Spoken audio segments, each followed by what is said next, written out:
When Jesus had again crossed over by boat to the other side of the lake, a large crowd gathered around him while he was by the lake. Then one of the synagogue leaders, named Jairus, came, and when he saw Jesus, he fell at his feet. He pleaded earnestly with him, "My little daughter is dying. Please come and put your hands on her so that she will be healed and live." So Jesus went with him. A large crowd followed and pressed around him, and a woman was there who had been subject to bleeding for 12 years.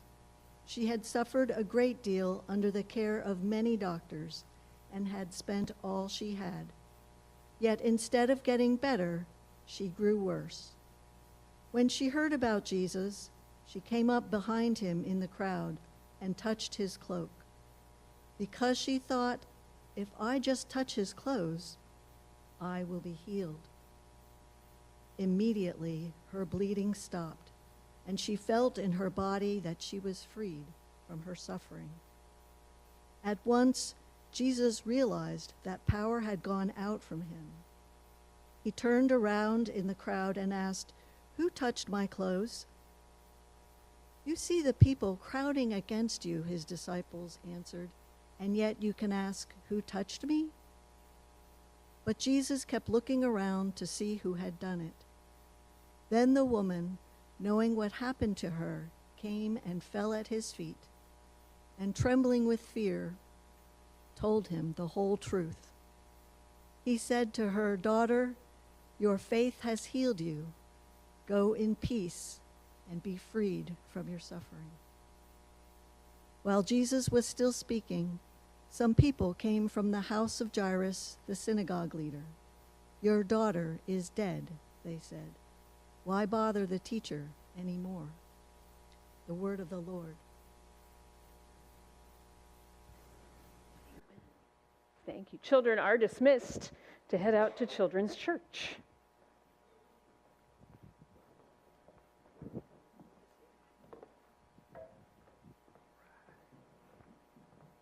So we're walking through the Gospel of Mark together, asking for a clearer picture of who Jesus is, of what animates his heart, how he works, how he moves, in many ways so that we can know who this man is, who the Savior is, when we find ourselves in the same situations. So last week we were talking about who he is as the Lord of the storm. This week we get to see who he is when he delays. See, both Mark and Luke, when they tell us this story, and the story is longer than what we read this morning, but when they tell us the story, they describe to us two people who couldn't be more different than they possibly are, and yet are united in at least one thing. Both of these people are really, really desperate. The first person that we meet, who's introduced to us here at the very beginning of Mark chapter 5 and verse 21, you know this guy, right? For starters, he is in fact a man. In a world and in a culture not totally different from ours that tends to look at men in a certain way. And in their culture, men had authority and leadership and a voice. And this one, he even gets a name. What's his name, class? Jairus. Yeah, 2,000 years later, you know this guy's name. Jairus is a religious leader, and along with being the religious leader, so he's the president of his local synagogue, we assume that Jairus has a reputation. This is a religious man. It's a moral man. Jairus is a man who has followed and honored and loved God with his whole life. He's also a man who, because of his position, I guarantee you, is affluent. He's got some money. And maybe for all those reasons, he's a man whose name you know, who is a moral, upstanding individual with some standing in his community. He has zero problem being bold enough to come before Jesus, fall on his feet in front of him, and beg. Beg that Jesus will stop everything that Jesus is doing and come with him. Because he is a 12-year-old little girl. You find her age out at the end of this story. She's 12 years old, and Jairus says the situation is desperate. She is dying. Okay, he does not show up and say, "Hey, my kid's got the sniffles and it's kind of annoying." Nor does he show up and say, "She has a degenerative disease, and if you don't show up 3 years from now," he says, "right now, We have seconds. My little girl's going to die. So this is a desperate situation. And you know what happens, right? Jesus hears the story, hears what's going on, and Jesus, Jairus, and the disciples, they head out. Now, the problem is that by this time, people have heard about Jesus. They know about his power, they know about his authority, and so when Jesus goes walking in the street, the crowds come. And I pictured in my head, Jairus at the front, the disciples crowding around Jesus, like trying to make a phalanx as they push their way through the crowd, going, please, you got to move. This is an emergency. When we meet the other person, right? Couldn't be more different. We're told that in the crowd there is a woman, a nameless woman, a nobody.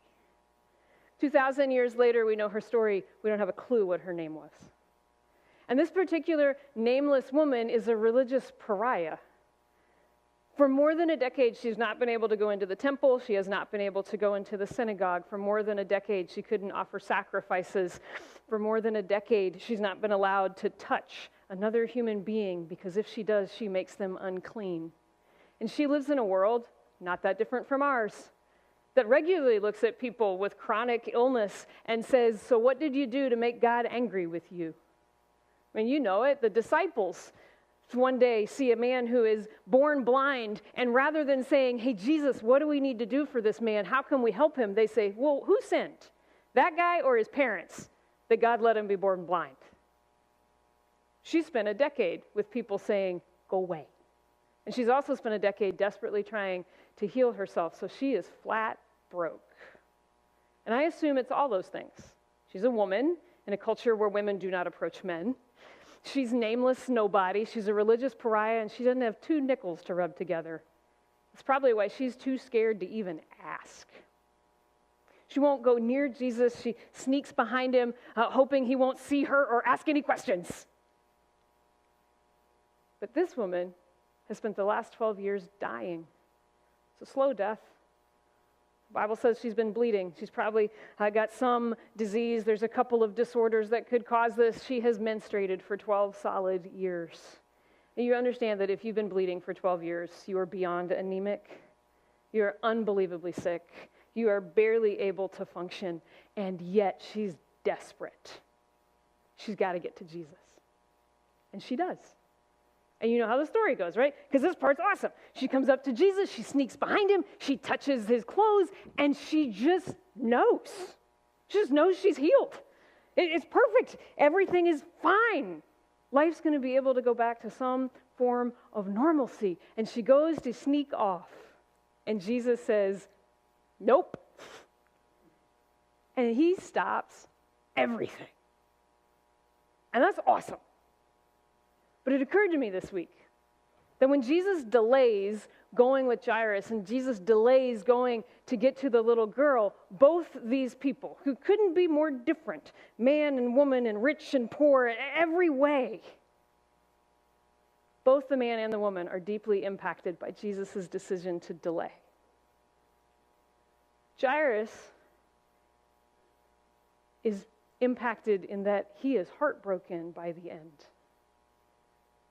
Mark and Luke tell the story. They sure make it sound like Jesus purposefully stayed there long enough, stayed there to have a conversation with this woman until it got to the point that the little girl died.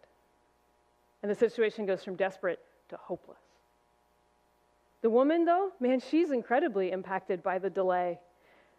See, she was physically healed the moment she touched Jesus, but because Jesus stops, by the end, she is emotionally healed, relationally healed, spiritually healed. Jesus says you've been saved. She's going to spend eternity with him. You get 2 radically different outcomes from one delay. Now here's the deal. I'll put my cards on the table. The game plan for this week was that we were going to rush through this entire story. I would tell you 3 points about Jesus, maybe throw in a poem, and we would move on with our lives. And as I was sitting in the office this week, which, by the way, I was in a lot of because I didn't have power. Many hours, right over there. I started picturing you. I started thinking about all the people in this room who probably feel like they fit in the first column. Now, some of you, because you think, that you're a somebody special, but others, because Jesus' delays have left you heartbroken. Because he delayed, it feels to you like his promise has died, or a dream has died, or your hope has died, or a person has died. There's some of us in that column asking Jesus, what on earth is the purpose of a delay? If that's where you are, I need you to come back next week. Because we're going to deal with Jairus next week. We're going to look at the rest of his story. We're going to talk about the purpose for delays, even when we can't see or understand the purpose. And then we're going to see that there is an unbelievable promise that God gave Jairus that he would never have known if there hadn't been a delay. Some of us, though, and the way I picture this Venn diagram, let's just say there's a lot of overlap. Some of us are in the second column. You're in the column where for whatever reason you feel like you're a nobody, that you don't matter. Maybe you don't matter to yourself, maybe you think you don't matter to other people, and it's probably bled into you feeling like you don't really matter to God. And even though you are healed, you have given your life to Jesus, one day you'll be with him in heaven. You're still over here too scared to ask him. Too scared to ask him for a blessing, too scared to ask him for healing, because you're afraid, I'm not sure of what he's going to say or what he's going to do. So here's the deal. We're delaying the sermon. And we're just going to talk about this woman this week. I need us to see why Jesus stops for her. There's a purpose for the delay in the woman's life, just like there is a purpose for the delay in Jairus' life, even though they're two different reasons. So we're going to go slow, because I'm pretty convinced that there's somebody who needs what we got to talk about this week, and there's someone that needs what we're going to talk about next week. All I want to tell us is the purpose for why he stops, why he doesn't continue on, why he doesn't just say, well, I don't know who it is, but they're healed, so onward we go. And here's the first reason. And I think it's a universal reason, as in a big picture reason. I think this is the purpose why Jesus delayed, because he needed the disciples to see this, and he needed Jairus to see this, and he needs you and me to see this. And it's real simple. No one, and I mean no one, is a nobody in Jesus' eyes. No one. If I put those two fancy columns back up again, and I asked you, I said, Shane, here, what I'd love for you to do is just tally worth. Like how many points do you think a man should get and a woman should get, and a named person and a nobody? And I asked him to tally it. Shane would end up in the same place that everyone else would end up, that I assure you everyone in the crowd that day ended up. Which is, we'd look at the first column and we would say, this is a moral, religious leader who's got money, whose 12-year-old is dying. He wins. This is the one who should be worthy of Jesus' time. Even if we were very kind and we looked at the woman and we said, oh, you're worthy of his time, we would still say, but not right now. Right? Like, you've been sick for 12 years. He can come back in 20 minutes. I think all of us look at this way. And I just want you to hear this incredible, simple truth. It's not how Jesus looks at the world. I don't care what you would write in the columns. I don't care what your gender is. I don't care if people know your names. I don't care if no one knows who you are today or they will in 100 years. It doesn't matter if you are rich or poor, if you are young or old. It doesn't matter if you've been on hell's payroll or you make Mother Teresa look like nothing. It doesn't matter. No one is a nobody in the eyes of Jesus Christ. And I think that's part of the reason why Jesus delayed and he stopped. There's a reason why Mark and Luke tell this story, and they're like, let me give you all the details so that you can figure out these are two polar opposite people. And Jesus stops for the one everybody else thinks is a nobody. And it shouldn't be a shock. This is kind of what Jesus does. I don't know if you've noticed it or not, but anytime there's a group of people, he finds the nobody. And he looks at them like they're a somebody.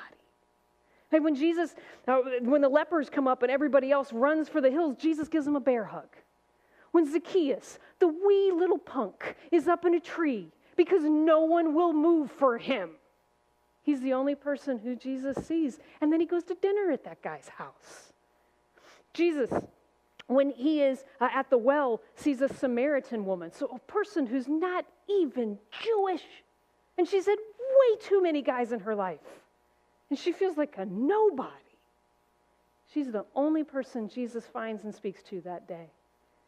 When the kids are coming to Jesus and the disciples say what I say, which is they're sticky and small and annoying, send them away. Jesus says, let the little children come to me. See, it doesn't matter if they're male or they're female, if they fit the right religious bracket or they don't, if they're young or they're old, if they've got money or they don't. No one is a nobody in the eyes of Jesus Christ. And so let's just make this clear. That means you're not. I don't care how you would fill out the chart. I don't care how you feel either. Forgive me, but feelings are kind of like children. Don't shove them in maybe the trunk, but don't let them drive either. Okay? You can feel like you're a nobody. No one is a nobody in the eyes of Jesus. And neither, if you're not, they aren't either. Everybody's got someone that you look at like they're nobody. Maybe you look at people who are Muslim, or you look at people who are a different race, or you look at people who are younger than you or older than you. You look at people who are a different size than you. You look at people who speak a different language than you. I don't care who they are. No one is a nobody in the eyes of Jesus Christ. I'm pretty sure that's why he stopped. But that's the big picture reason. He also stopped for this woman. I think he stopped for her because she needs to know what you and I need to know, which is you need him, not merely a hymn. And I want you to know this too. I am from West Virginia. And in hillbilly country, him as in the song you sing, him as in the man in front of you, and him as in this, all sound the same. So I put it in print, use context clues, okay? I've tried all week. I can't do it. Anyhow, this woman, we were told when Jesus is pushing through the crowd, right? You read this, Colleen read it for us, this amazing, incredible thing. We have this woman who has no money, who has no name, who has no nothing, but she's got a little bit of hope. And she knows that Jesus is there, so she drags herself up. If you've ever experienced anemia, she drug herself up. When she heard about Jesus, she came up behind him in the crowd, and she touched his cloak because she thought, if I just touch his clothes, I'm going to be healed. Now, this is one of my absolute favorite stories because I love this image.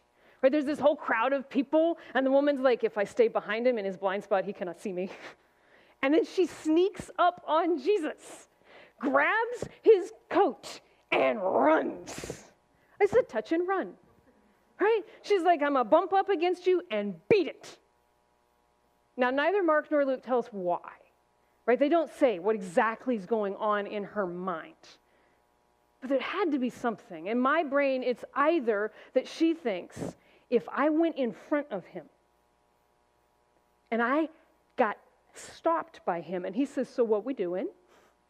And I have to tell my story, he's going to send me packing. Say, you're unclean, don't touch me, don't get anywhere near me.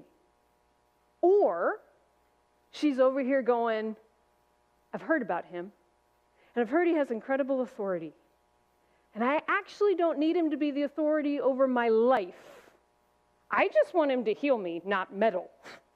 So if I sneak in and I touch, and then I run, he can't say anything about the rest of my life. I don't know which one it is. But since I've done both, and maybe you've done both, I'm guessing it's at least one of them for this lady. See, part of the problem is that I think that there's a lot of us in this room today who are real similar to this woman. We want the hem of his garment. And maybe the reason you want just a little taste of him, you're sneaking up on Jesus as you really are terrified that if you told him who you really are, he'd tell you to beat it. Some of us, the reason we sneak up on Jesus and we just sort of want to bump into him, like I'll pray a prayer about this particular thing that I want you to fix, and then I'm out, is because we do not wish for him to meddle. You may heal what I want healed. You may fix what I want fixed. Then mind your own business. And so Jesus stopped everything because he couldn't let her walk away that day thinking either of those things were true. But both Mark and Luke say, Jesus stopped, said, someone touched me, and I want to know who. Now, Luke says the disciples looked at Jesus like he was smoking something and said, there's 100 people here, and you want to know which one bumped into you? And Jesus said, yes. Because that person has to know that they need me, not the hem of my garment. And here's why. First off, you and I have to know, he's a person. When Jesus wouldn't quit looking, and that's the word that Mark uses, he talks about Jesus just staring at the crowd, like looking into every set of eyes until the one cracks, right? Looking till he finds her. I think it's in part because Jesus needed her to look in his eyes. If the reason she snuck up on Jesus, if the reason you're sneaking up on Jesus, the reason you don't want him to actually know your whole story because you figure I'm just a nobody, for whatever reason, my guess is it's because you're afraid that when he looks at you, it will not be with eyes of compassion, maybe eyes of revulsion, maybe the eyes that just see through you because everybody else does, like you're not even there. I think Jesus needed to make eye contact with her. He needed her to know, I am a person who feels compassion. You know, it's the number one word in the Gospels used to describe Jesus, right? I've spoken with some of you all in my office. Some of you think that the number one word used about Jesus is that he's angry. Please go read your Bible. I think he's quit everything because she needed to know he is a compassionate human being who sees who no one else saw. And in addition to that, if the reason we were doing the touch and run is I want to control how much influence Jesus gets in my life, he needed her to know he's a person who has volition and a will and opinions and who will not work on my agenda. You see, he is a person who's in control, not a power we get to try to put under our control. And he's not just a person, but he's a person who actually wants to know you personally. When the woman finally comes clean, she comes in front of Jesus, she falls on her face, and she does the only thing anyone will ever do when someone as compassionate as Jesus Christ is looking at you. She spilled her guts. She told her whole story, every last bit of it. She told about the last 12 years. She told about the shame and the pain. And she told about all of the doctors and charlatans that she had gone to and all the money that she lost and all of the shame and the pain that she carries from that. She told him why she snuck up on him. And you know the best part? He created her in her mother's womb. He already knew. But he wanted her to know that he's a person who wants to know you at a personal level. Some of us hold Jesus at an arm's distance. We touch and run. We'll let him in to certain parts, and then we kick him out. You have a God who deeply wants to know the inner workings of your heart. He wants to know the hard stories and the good stories and the stuff you don't want anybody else to hear about. And here's the deal.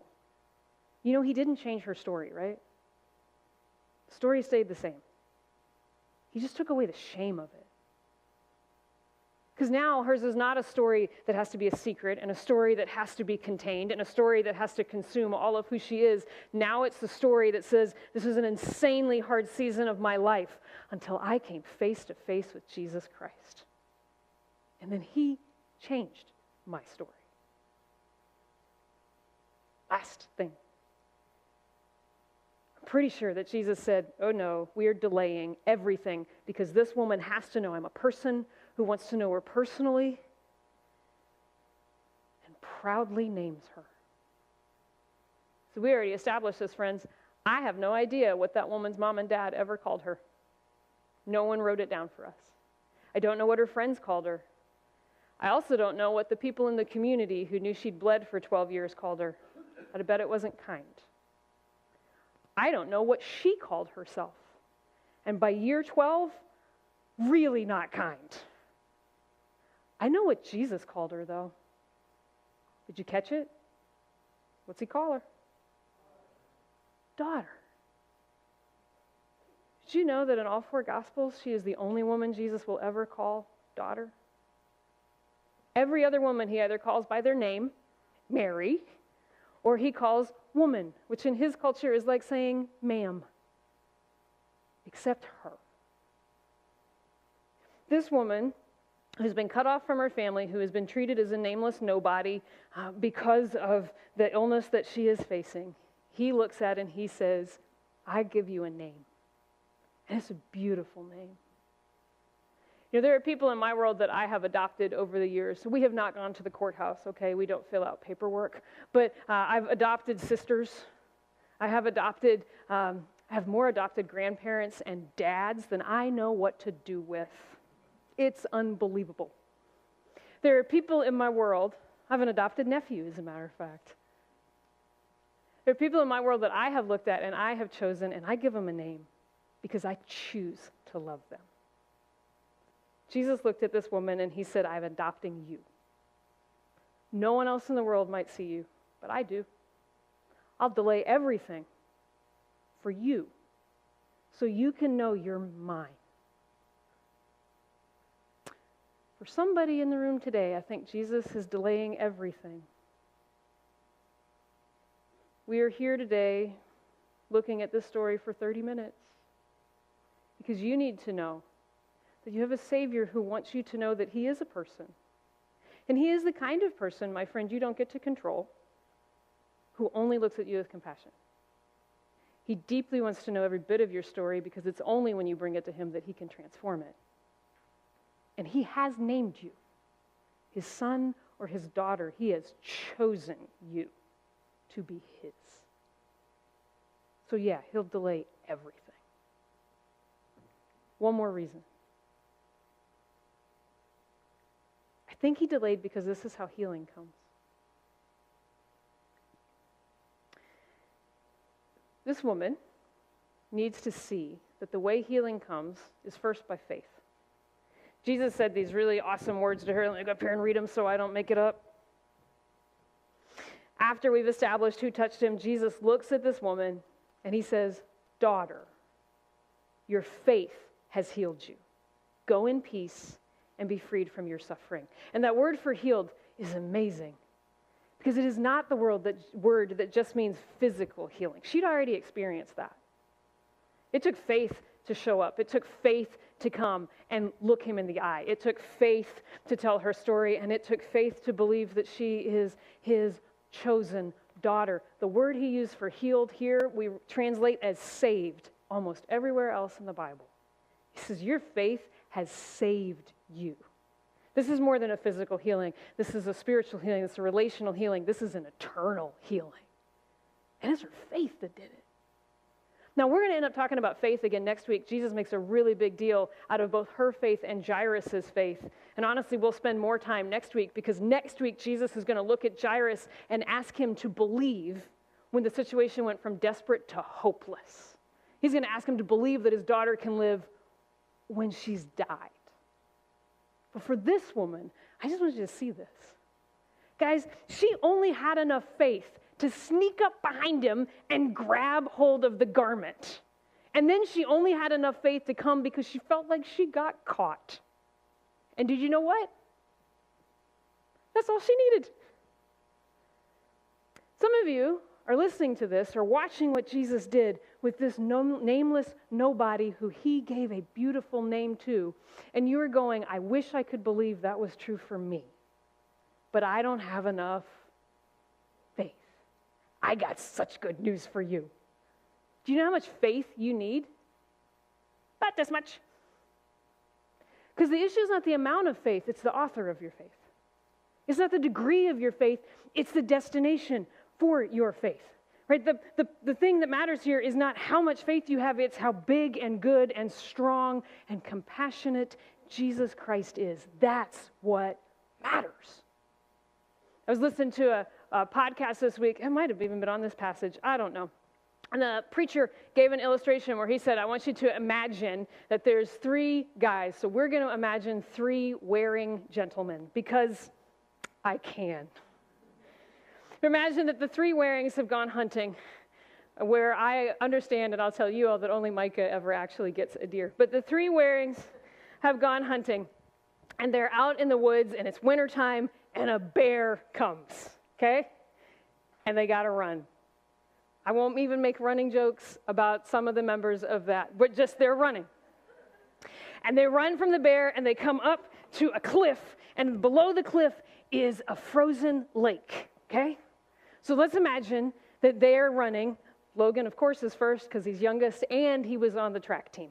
All right, Logan, let's imagine he gets to the cliff, and he looks down, and all he can think is, oh, I hope that ice is frozen. And he leaps. And it turns out that the ice is like a foot thick. So he's good. Micah comes running, and he goes, I think it's okay. I think it'll be all right. Here we go. And he jumps. Which, okay. Dad comes. Yeah, the bear hasn't got him. Jeff is running. And Jeff has been out earlier the day ice skating on the lake. He knows for a fact it's fine. So Jeff gets to there and goes, woohoo! And off he jumps because he knows he's going to be great. Which Logan or which wearing gentleman is more saved than the others? Hello? None of them, right?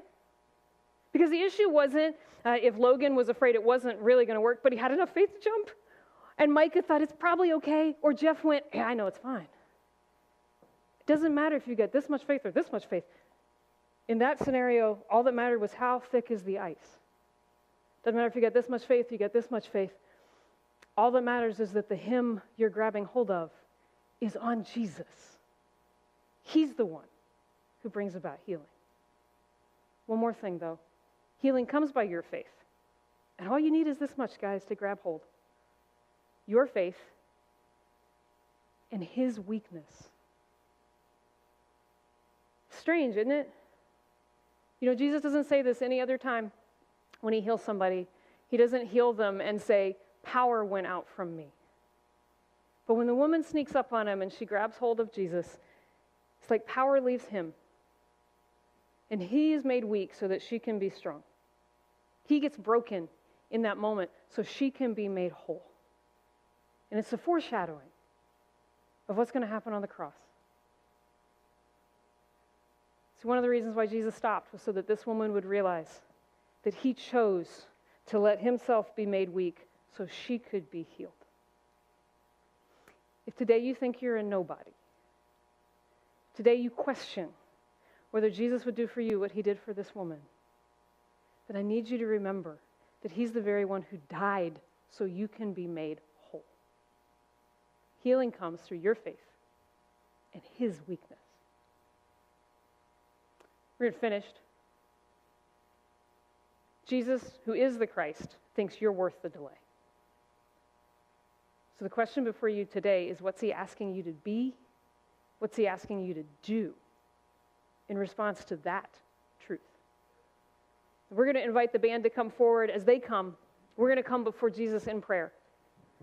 Today, you need to come before him and you need to confess that there are some people you think are nobodies. You need to release that before Jesus. If this morning you need to come before Jesus and you need to acknowledge before him you've been doing a lot of touch and running, and you need to let him show you the truth of who he is, or today you just need to come and say, Jesus, I have this much faith. That's it. And I trust it's enough. However you need to respond, let's come before Jesus. And I'll close this up here in about a minute.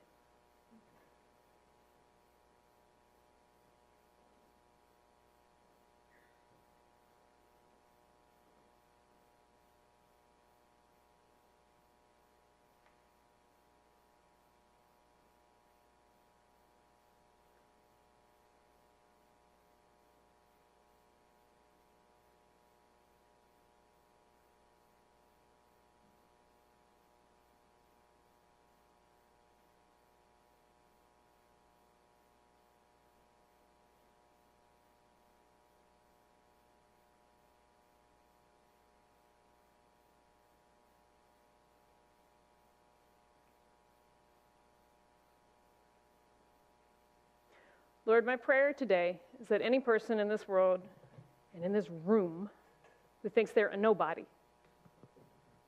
would know that in your eyes they are more than a somebody.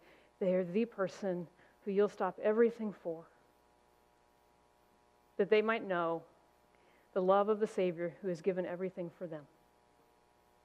Today, Lord, may you call us to the faith that that woman had. Lord, if it is the faith just to grab hold of the hem of your garment, or Lord, it is the faith to come bow before you and say, I'm ready to know you because I am the one who you have named as your own. Jesus, however you are working in our lives, may we say yes to the one who loves us the most. We pray these things in your name. And all God's people said, amen.